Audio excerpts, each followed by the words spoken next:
Hello and welcome back to another installment of the Copper Club podcast. We're doing something slightly different on this week's episode, but one I'm very excited about because Fran Lorenzo from Bournemouth, their South American scout, has joined me to deep dive into what it's like to scout in the region, because a lot of people want to know, especially in the transfer window. People are very quick to, I want to sign this player, but it's a very different process out there. So we're going to dive into Fran's experience and his mind and everything in between. So Fran, welcome to the podcast. Hi, Nathan. Hi, everyone. Thank you very much for the invitation. We're gonna have a good time discussing about scouting and South America and a bit of everything. Again, thank you for the invitation. Absolute pleasure. And just for people who don't know you, obviously I've teed you up as Bournemouth South American scout, but just let our audience know exactly your role, who you are, and obviously why they should stay tuned for the rest of the episode. My name is Francisco. I'm from Uruguay, a very, very football culture country, as probably you all know. I'm 32 years old, and my current role is first team South America scout for AFC Bournemouth, as you well said.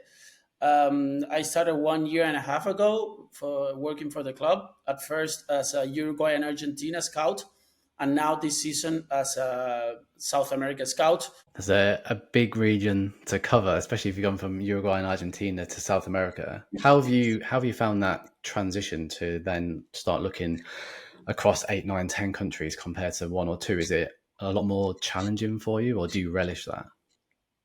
Yeah, definitely, it's a big area to cover. Yeah, it's huge, especially considering the amount of talented players that we develop from South America every year. So yeah, it was a challenge to go from 2 to 9 countries, definitely. But you have to find a way to be more time efficient, maybe using data to filter, maybe only going for the Premier League potential, like definitely Premier League potential players, and the ones that you think could play in Europe, but maybe not in the Premier League. Maybe those ones leave them for later. Definitely, you have to find a way to be more efficient, because if not, if you go into detail with every player in 9 countries, you're not spending you're not doing your time well spent. Definitely, you have to filter and try to be more efficient. Let's let's draw it back a little bit, because you started first scouting, I believe, with Houston Dynamo, and I spoke with Fortaleza sporting director Bruno Costa, and he spent 8 years in the MLS, and he's Brazilian, and when he was there, he said the Americans are very data heavy rather than looking at players with the naked eye. What was your experience when you were out in Houston? My career started like going into data. My career started 10 years ago at Opta Sports. Nowadays is Stats Perform, one of the most famous data providers in the world. I had the luck that they opened an office here in Montevideo, so to cover all the South American leagues. So I just saw the advert on the newspaper, and I applied for it for a live analyst, football live analyst. And from the first time I watched the advert, I said, okay, this is for me. This is my way in. And it was an amazing experience. I learned a lot. I spent 7 years there. So it was kind of going to a football data university, I like to say, because I learned a lot from something that you have some courses and you could do some things, but it's not that easy to fully learn about it. And I learned from the basics, like from details of every statistic, and I already started to imagine which ones were useful, which ones weren't, like were a bit confusing. So I developed my knowledge in those 7 years, and in the last year I also work, as you said, 1 year for Houston Dynamo as a freelance regional scout. It wasn't a full-time thing, but yeah, helping a lot. Seba Romero, my very good friend, that is still scouting coordinator of Houston Dynamo, with video and data scouting. Yeah, mostly data scouting. We try to develop some performance index to try to do some shortlist. So yeah, my way in was actually from data. My background is from data, and then I developed doing some scouting courses in Birmingham, so doing video analysis courses online, coaching courses, sports, football management courses, many courses that I could do, and I ended up getting into Houston, and then next challenge after that was Peñarol. Yeah, I'm really intrigued too. There's a huge jump from Houston to Penarol. For listeners who don't know, one of the biggest clubs in Uruguay. You must have been so excited to land that role. What was your time like there? Because obviously you were probably more on the ground. Was this when live scouting came about a bit more for you compared to your time at Houston? Is this when you started to realize, okay, data goes hand in hand with live scouting? What elements do I like from players? So how was that working for such a big club? Yeah, as you said, Peñarol is one of the biggest clubs in South America. Also, my boyhood club. So it was definitely Yes. a dream come true. Definitely, I couldn't lie about it.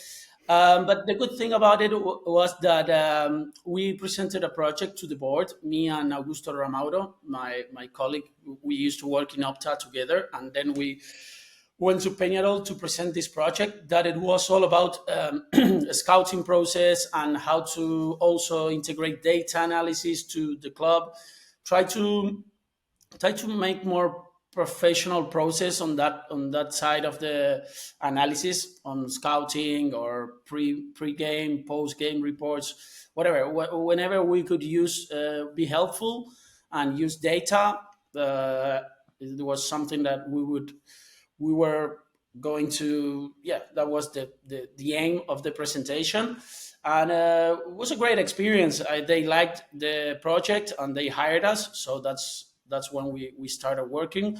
It was a bit of scouting and data analyst roles. Also, we did some pre-game and post-game reports for the managers at that time. So it had a bit of everything. We went to the training ground almost every day, so the experience was a full experience, and yeah, try to communicating with everyone, trying to build some process. It wasn't easy, as probably in most big clubs here in South America. It's not easy to develop new things, especially these data things, for example, or things that they seem maybe too ahead of the time or something like that. It's not easy to get there and people to embrace it and understand it. So it was a good challenge. And yeah, on the live scouting terms, yeah, I enjoyed doing a lot of live scouting. But as we went to the training ground every day, we didn't have that much spare time. So we tried to do the best as we could with the time we had. We have all our live games, Peñarol live games, that, to be honest, to evaluate the smaller teams players, the best games are Peñarol and Nacional, the games that you could really evaluate them maybe in a more competitive context. So there we had a good live scouting secured, and then of course video scouting, data scouting, and yeah, and live scouting were part of the process, like in every team. So I'm really intrigued by this. When you said you took the presentation to Penarol, that's fair play. That's bold. Obviously, you must have backed yourself. But were the club not doing anything like data heavy prior to you pitching this? Then was it very much an old school way of scouting? They had good scouting process, to be honest, but then the president changed and everything, and the sporting director changed, so they were trying to build a new thing. On the data point of view, they didn't have a lot, to be honest. Mostly GPS from physical data, but we also helped them to develop some dashboards on that side.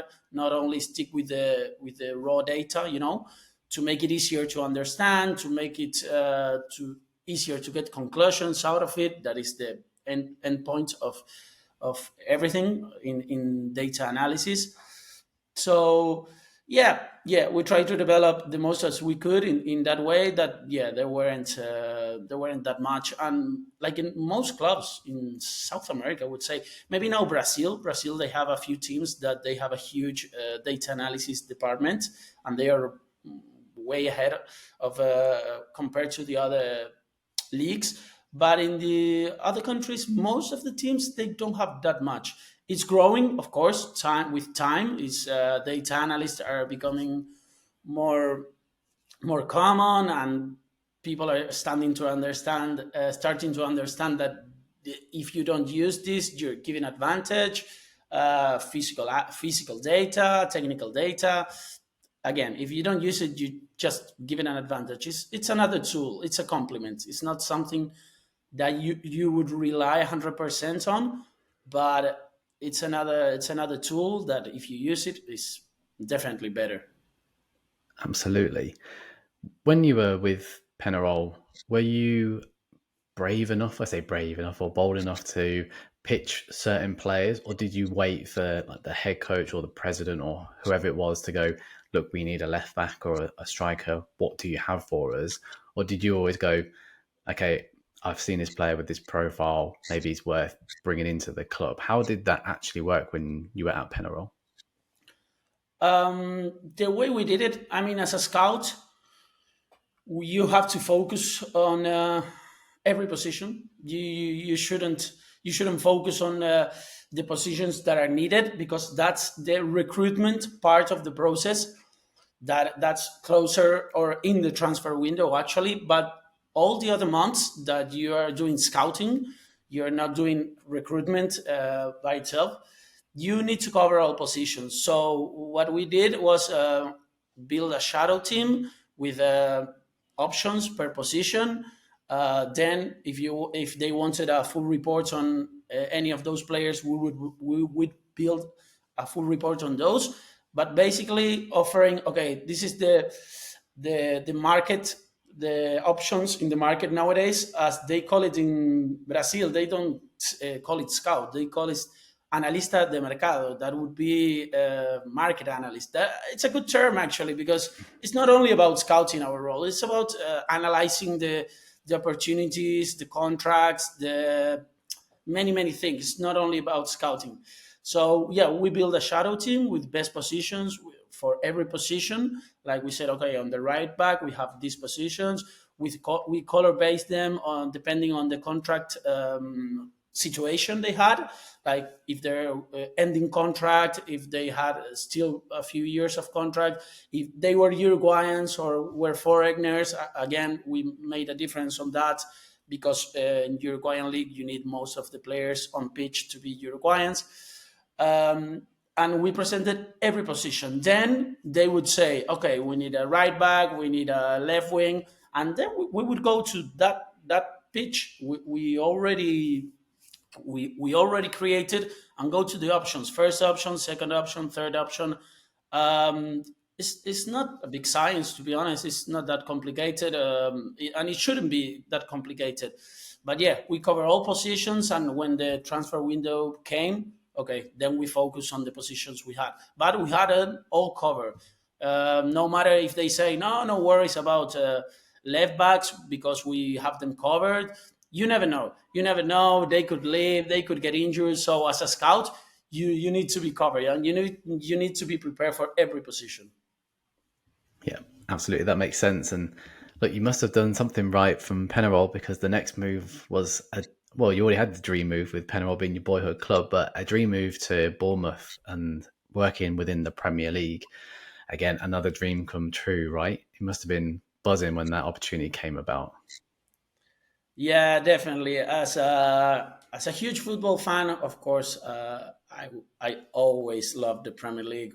I think every football fan likes the Premier League. Here in Uruguay, we like it a lot. To be honest, we watch it a lot, and we all agree it's the best league in the world.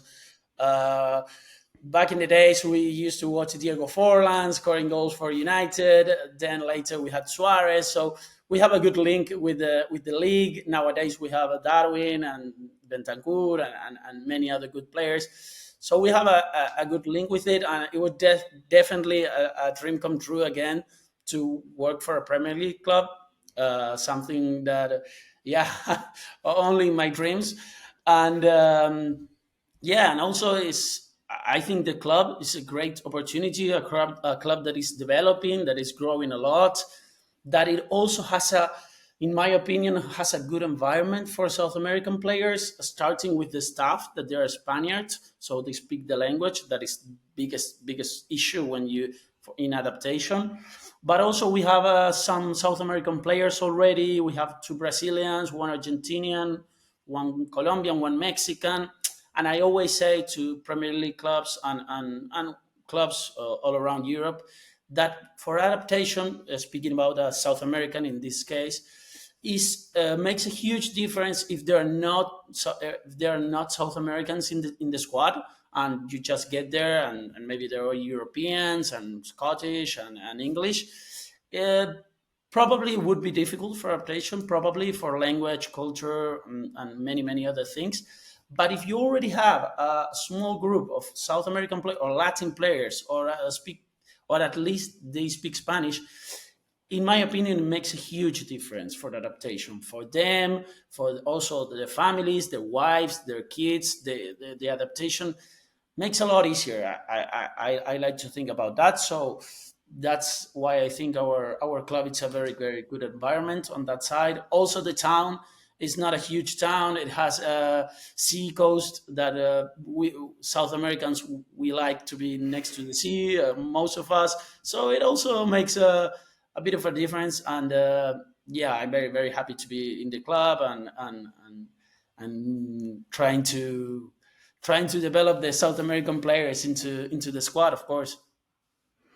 I think that's really important, and it's something we religiously speak about on the podcast, because when a transfer comes across and people are getting excited about a young South American player, I always say it's 1% on the pitch and 99% off it. And there's a few clubs, like you said, like Bournemouth, Nottingham Forest, Brighton, who have all built that nice contingency.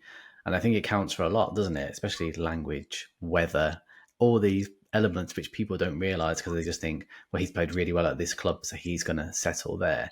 But I'm glad you touched on that, because scouting's a lot more than just the ability on the pitch. You're looking at the mentality of the player and everything else. I wanted to dive into the next question around about what you like in a player which makes you think, okay, he's Premier League quality, or he's definitely there for a European audience. But do you look at the player's characteristics off the pitch just as much as how the player is on the pitch? Or is that a bit of a silly question, because the answer is probably yes, but I want to see how you think.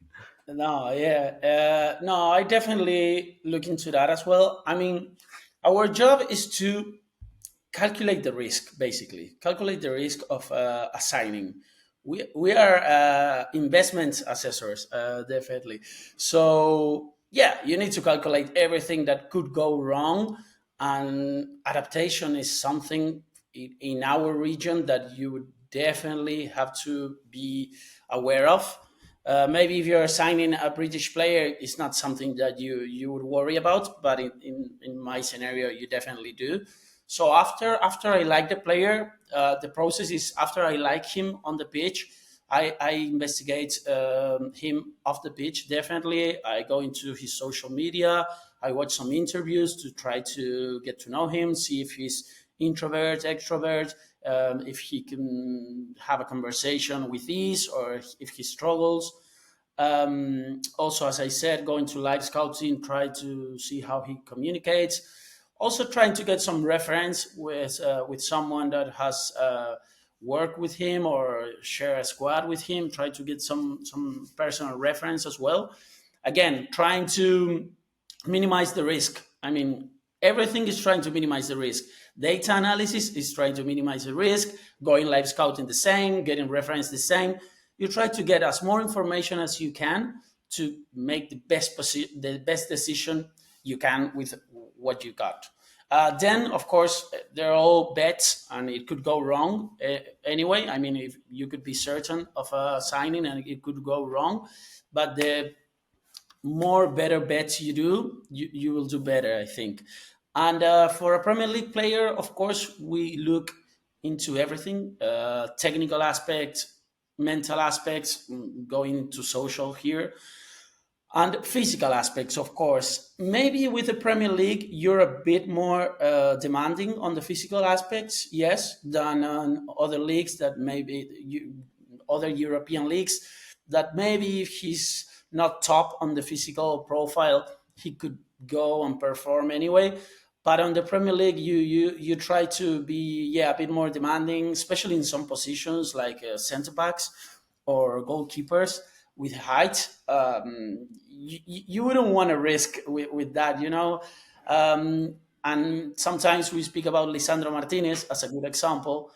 And I like to say that, yeah, it's a great example, but he's excellent on every other aspect. So, yeah, if you're excellent in every other aspect, it's not something that you would definitely be out of consideration for your height, but it's something that they would consider definitely, and it will be a filter.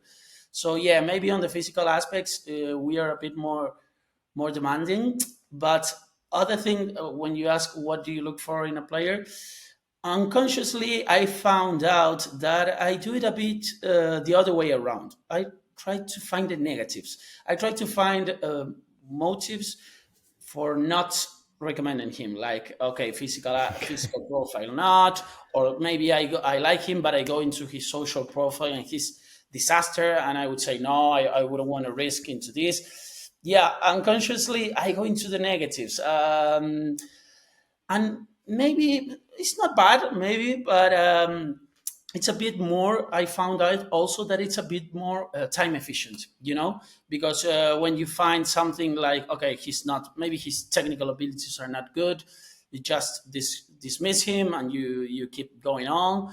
You will watch him many more times anyway, because are the leagues you cover, and if he improves a lot, you will see that. I mean, you wouldn't miss that.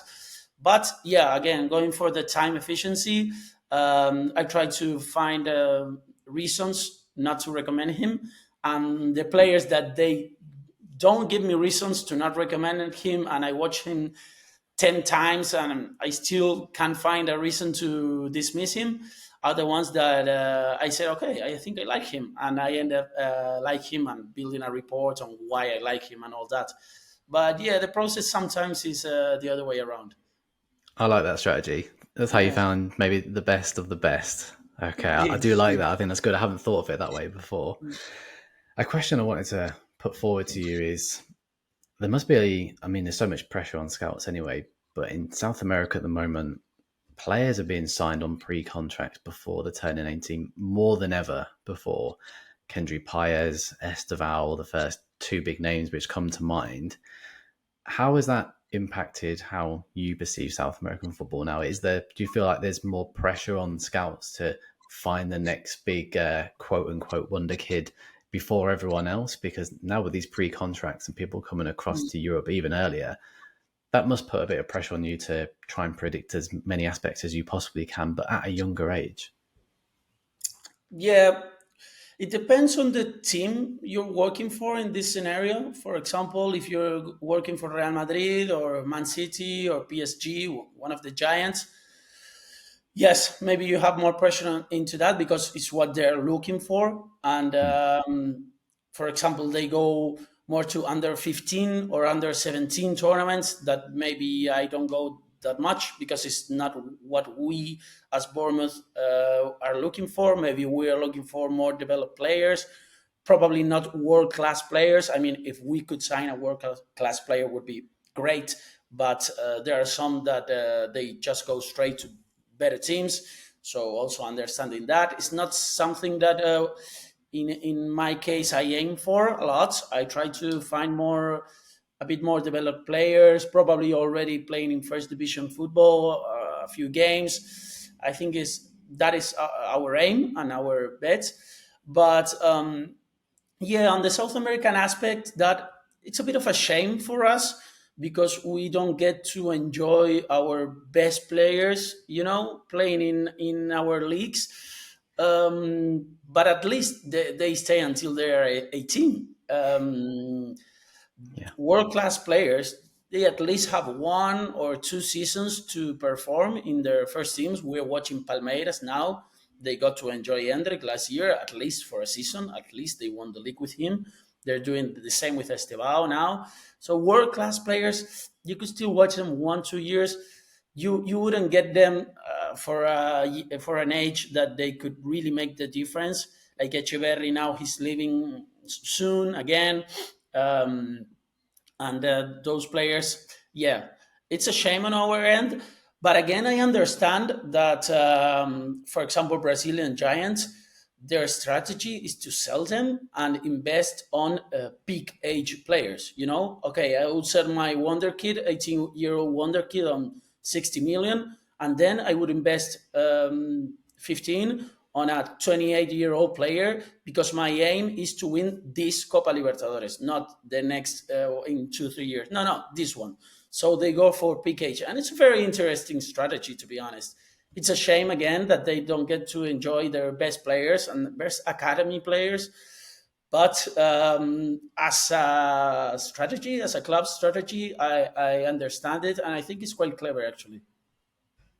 This has been really insightful, Fran. So look, I can only appreciate your time on this. But before you go, I think there may be some scouts or up and coming scouts or people who are dreaming of becoming scouts, and you've worked your way up to the top, which has been brilliant. So what piece of advice over the decade of scouting for scouts are now listening to you, what piece of advice would you give them when it comes to scouting in general, not just South America? Yeah, it's a good challenge. No, it's a fun challenge as well. I would always recommend to do some courses if you like scouting, video analysis, data analysis. You would learn a bit from those. You probably want to learn a lot, to be honest, from the courses, because you learn from the practice more than more than reading and doing courses. But it will help you to develop a bit into that. Also, try to network. Yeah, try to network as well. Try to make some contacts in your region. Use LinkedIn a lot. I used to use it a lot. Try to connect. Try to meet some people, exchange opinions, ideas. But mainly, my biggest recommendation is always to try to showcase your knowledge or your skills in a practical way. Try to maybe build a report on a competition that you know a lot. Try to build a report on that with best players per position. Don't make it too long. Just go for 1 or 2 pages with best players per position, if you think you really know that league, with a few potential levels, only 3, maybe 4 levels. 4 would be a lot, but yeah, some scales like Europe, Premier League, or Brazil, whatever you like. But again, going into a practical thing, a practical document that showcase, okay, because if not, you send your CV and you say, no, I'm good at scouting, I'm good at analyzing football, and it's difficult to confirm. But if you go with something like with a document or with a report, it would be easier for the other person to understand if you really have the knowledge of it. So try to go into a practical way, either a competition report, team report, a player report, player full report. Try to go into that to showcase your skills in a practical way. So there you have it. If you are an aspiring scout, you've heard from a Premier League scout on what to do. So there are no excuses anymore. But Fran, I really appreciate your time. Thank you for coming onto the podcast. This has been massively insightful for me, and hopefully a few of the listeners as well. No, thank you very much, Nathan, for the invitation. Hope you enjoyed the chat we had, and the viewers as well. And again, thank you very much, and congratulations on the podcast.